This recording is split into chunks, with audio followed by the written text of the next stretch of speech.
بسم الله الرحمن الرحيم.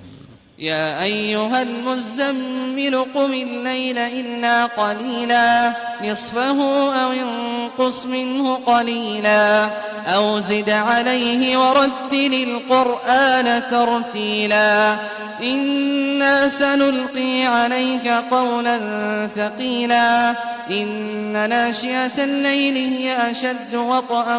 وأقوم قيلا إن لك في النهار سبحا طويلا واذكر اسم ربك وتبتل إليه تبتيلا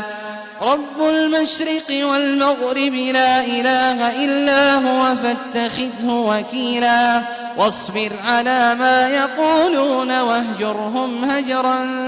جميلا وذرني والمكذبين أولي النعمة ومهلهم قليلا إن لدينا أنكالا وجحيما وطعاما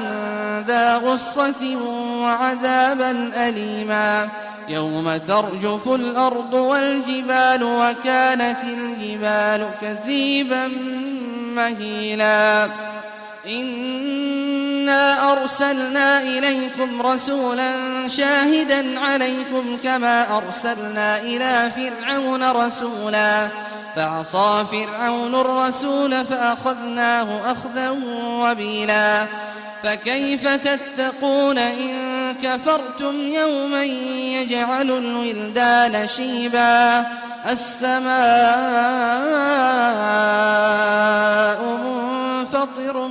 به كان وعده مفعولا إن هذه تذكرة فمن شاء اتخذ إلى ربه سبيلا إن ربك يعلم أنك تقوم أدنى من ثلثي الليل ونصفه وثلثه وطائفة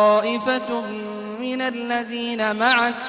والله يقدر الليل والنهار علم أن لن تحصوه فتاب عليكم فاقرؤوا ما تيسر من القرآن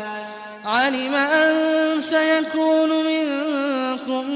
مرضى وآخرون يضربون في الأرض يبتغون من فضل الله وآخرون يقاتلون في سبيل الله فاقرؤوا ما تيسر منه